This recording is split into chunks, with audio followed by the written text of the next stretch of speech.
ଆରେ ଆରେ ସବେ ଭାବୁଥିବ ନା ଇ କାଣା କରୁଛେ ଜୁହା ଯେ ମାସମଲେ ଇ ଖାଉଛି ତାର ବାର୍ଥଡେର କେକ୍ ହ୍ୟାପି ଟୁ କର୍ମା କହୁଛେ ସେ ନିଜେ ନିଜେ କାଟିକିରି ଚାଟିକିରି ଖାଇ ପକଉଛି।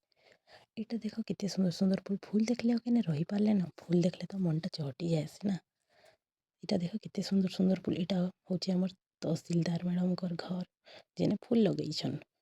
ବାଟେ ଯାଉଥିଲୁ ଆମେ ଦେଖି ପକାଲୁ କୁକୁର ଗୋଟେ ଯେନ୍ଟାକି ଆମର ସାର୍ଙ୍କର ଥିଲା ବ୍ଲାକ୍ କଲର୍ କୁକୁର। ଆଉ ଆମେ ଆସିଲା ବେଲେ ପଞ୍ଜାବ ବ୍ୟାଙ୍କ ପାଖରେ ଲୋକ ଭିଡ଼ ହେବାର କଥା କିନ୍ତୁ ରାତି ଟାଇମ୍ରେ କାଣା ଭିଡ଼ିବେ ଗାଏ ମାନେ ପଞ୍ଜାବ ବରୋଦା ବ୍ୟାଙ୍କରେ ଅଛନ୍ ପଇସା ବାହାର କରବାର୍। ଫେର୍ ଦେଖିଲୁ ଜହ୍ନକେ ଦେଖିଲେ ମନଟା ମାନୁଛି ଜହ୍ନକେ ତ ଯେତେ ଦେଖୁଥିଲେ ଲେଖେ ଲାଗ୍ସି। ତ ଆମେ ବାଟେ ଗଲାବେଲେ ଖାଲି ମୋର ମନଟା ସେ ଜହ୍ନଦି ଖାଲି ଜହ୍ନଦି ହଉଥିଲା। କେନ୍ତାକିରି ଦେଖତି ଫଟୋ ଟିକେ ଉଠାତି କେନ୍ତାକିରି ଦେଖତି ସୁନ୍ଦର ଦିଶୁତା।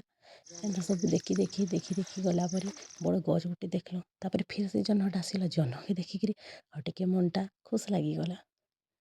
ତାପରେ ଆମେ ଆମର ଘର ପାଖାପାଖି ପହଞ୍ଚି ଗଲୁନ। ଏଇଟା ଦେଖ ତାର ପାଖର ଭିଉ କେନ୍ତା ଅଛି। ଫିର୍ ଘରକେ ଆସିଲା ପରେ ବାବୁ ତାର ବାର୍ଥଡେର ବେଲୁନ୍ ସବୁ ଭାଙ୍ଗିକିରି ଖୋଲିକିରି ସବୁ ଖେଲୁଥିଲା ନାଚୁଥିଲା। ବାର୍ଥଡେ ସରିଲେ କାଣା ଇଟା ତ ହିଁ କାମ ଛୁଆମାନଙ୍କର ଖାଲି ଖେଲବେ ବେଲୁନ୍ ହିଟି ହୁଟା ତାର ଅବସ୍ଥା ଦେଖ କେନ୍ତା କରି ସାରଲାନ।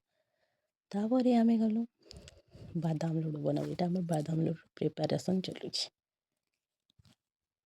ତାପରେ ରେଡ଼ି ହେଇଗଲା ବାଦାମ ଲୁଡ଼ୁ କି ଖାଇବ ହେଲେ ଆସ।